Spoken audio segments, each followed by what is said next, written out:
Breathe deep. Imagine your legs more limber in Duluth Trading Double Flex Denim.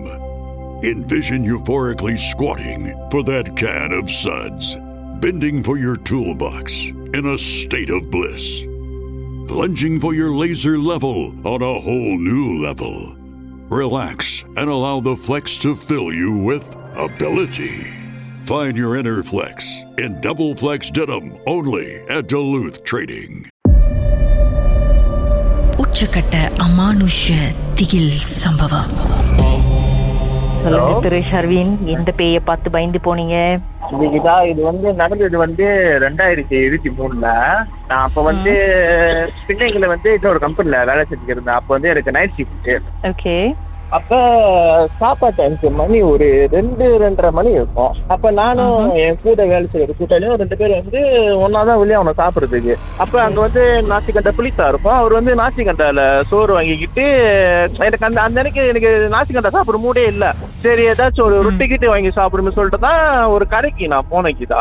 அந்த கடைக்கு போயிட்டு திருப்பி U-turn பண்ணிட்டு நான் கம்பெனிக்கு போற பாதிக்கிட்டா என் கண்ணு முன்னுக்கு வேகமா ஒண்ணு போனிச்சுக்கிட்டா.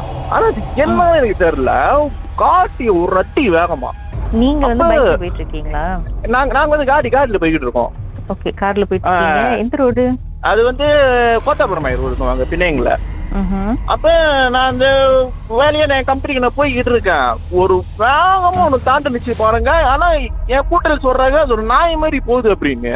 அது இட்டுச்சுக்குதான் காட்டி மினுக்கு நான் பிரேக் கட்டிச்சு மினுக்கு கிழிச்சிட்டு போயிடுச்சு காடிய. அப்புறம் இறங்கி பாக்குறேன் பம்பர் கம்பர் எல்லாம் கலண்டிய. ஆனா சரியான ரத்தம் வாட, என்னோட ரத்தம் எப்படி அடிக்குது உண்மையிலேயே. அப்ப சொல்றாங்க, ஜி நான் பார்த்தேன் நீங்க நாய் தான் இடிச்சிங்க, ஒரு நாய் சங்கோட் பண்ணிக்கிட்டு இருக்கு போல காடி கிட்டே போச்சுடா. என்னோட இது ஆனா ரத்தம் வாடகைக்குதான் அந்த மாதிரியான ரத்தம் வாட.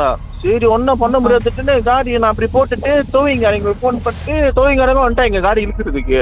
ஆனா தோவிங்காரங்க சொல்றாங்க, இல்ல உன் காடியில ரத்த வாடை இருக்கு. சில அப்படின்னா நாய் அஞ்சர் ஆயிடுச்சு என்னன்னு தெரியல, ஏன்னா அவ்வளவு ரத்த வாடை கிளம்புது. ஆனா நாய் ஒண்ணு அது காடிக்கிட்ட இருக்குன்னு எங்களுக்கு தெரியல.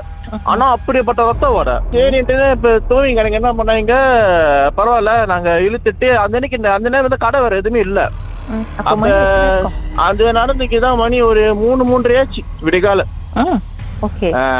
அப்ப அவங்க என்ன பண்ணிட்டாங்க, சரி என் வீட்டு வரைக்கும் என் வீட்டுக்கிட்ட தூவிங் பண்ண காடியை போட்டுரும், நாளைக்கு போய் கரையில போட்டுருங்க அப்படின்ட்டாங்க. வீட்டு வரைக்கும் தான் கொண்டு போக முடியும் அப்படின்னு. ஆனா என் வீட்டுக்குள்ள அந்த தாமன் பூர்ணா தூவிங் வண்டியால பூர முடியல. அப்ப என்ன சொல்லிட்டாங்க, நீங்க நான் இங்கேயே அறிக்கை விட்டுறேன், நீங்க பாதியில கொஞ்சம் தொலைவு வீட்டுக்கு நீங்க ஓட்டிட்டு போலாம், காடியை பிரச்சனை இல்லைன்ட்டுன்னு. அப்ப நான் காடி எடுத்துக்கிட்டு போய்கிட்டு இருக்கேன் வீட்டுக்கு போய்கிட்டு இருக்கேன். நாய்கெல்லாம் சேர்ந்து ஊழ விடுதுங்க பயங்கரமா. என்னடா நாய்ங்க இப்படி ஊழ விடுதுங்கள, எனக்கு என்ன பண்றதுன்னு தெரியல. நான் என்ன நினைச்சுக்கிட்டேன்னா, ஒருவேளை நாய் இட்டுச்சு அந்த ரத்த வாடைக்குதான் இருக்கிற நாய்களும் சேர்ந்து ஊழ விடுதுக்கு போல, நம்ம வேற நாயை ஏற்றி விட்டு அந்த பைத்திலே போய்கிட்டு இருந்தேங்க வீட்டுக்கு. அப்புறம் வீட்டு காடிக்கு பக் பண்ணிட்டு பண்ணும்போது காருக்கு அடியில ஏதாவது மாட்டி இருந்துச்சு அப்படின்னு எதுவும் பார்க்க முடிஞ்சதா? அந்த மாதிரி எங்களுக்கு எதுவுமே பார்க்க முடியல. ஆனா ரத்த வாடை சொல்றேன், அந்த வாடை இருக்கு. ஆனா தோவிங்க என்ன சொல்றானுங்க, ஒருவேளை நாய் அஞ்சூர் ஆச்சு போல, சிலப்பா அது பார்ட்ஸ் உள்ள மாட்டிக்கிட்டு இருக்கோம், ஏன்னா ரத்த வாடை அப்படி கிளம்புது அப்படின்றாங்க. அதுக்கப்புறம் சரி நானும் காடி வீட்டுல போட்டுட்டு நார்மலா மெக்கானிக்கல் காடி கடையில போய் சேலான்னு போற கடையை கொண்டு போறேன். அந்த மாதிரி ஒரு ஒண்ணுமே இல்லை கீதா, காடி கீழே அந்த நாய் இடிச்சு சம்பவம் ஒண்ணுமே இல்ல, வாடை மட்டும் தான் இருக்கு. என்னடா இது நம்மளுக்கு ஏன் இப்படி நடக்குது சொல்லிட்டு நான் கம்பெனிக்கு வந்துட்டேன். மெக்கானிக்கல் கம்பெனிக்கு போயிட்டு அப்புறம் அவங்க கிட்ட சொன்னாச்சு, இந்த மாதிரி நம்ம நாய் எடுத்துச்சு சொன்னீங்க, நாய் எதுவுமே இருந்துச்சு காடியில, நான் போய் கடையில போட்டேன் எதுவுமே இல்லைன்றாங்கன்ற அவங்க சொல்றாங்க. இருந்ததா கார்ல? எதுவுமே இல்ல. அப்ப நான் அந்த ராத்திரிக்கு தான் நான் காடி டோயிங் பண்ணிட்டு போனேன். அப்ப என் கூட இருந்தாங்கல்ல, அவங்க அவங்க கூட்டாளி போன் அடிச்சுட்டு போயிருக்காங்க வேலைக்கு திருப்பி. அப்ப அவங்க என்ன பண்ணிருக்காங்க, அந்த இடத்துல போன் விட்டுட்டு போயிருக்காங்க.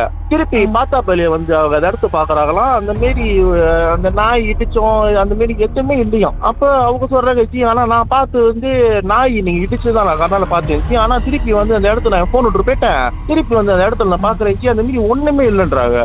என்னாச்சு சொல்றீங்க, நம்ம என்ன திடிச்சோம் எதுன்னு தெரியல, பரவாயில்ல விட்டுருங்கட்டோன்னே எனக்கு கிட்ட ஒரு 3 நாள் சென்று சரியான காய்ச்சல். என்னால கார் ஏதாவது கார்லயும் சேதம் ஏதாவது இருந்ததா?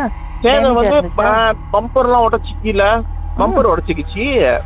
அந்த ஏர்கொண்டு இது இருக்குமா கம்ப்ரஸரு, அதெல்லாம் உடச்சுக்கிட்டு கீழே தொங்குது.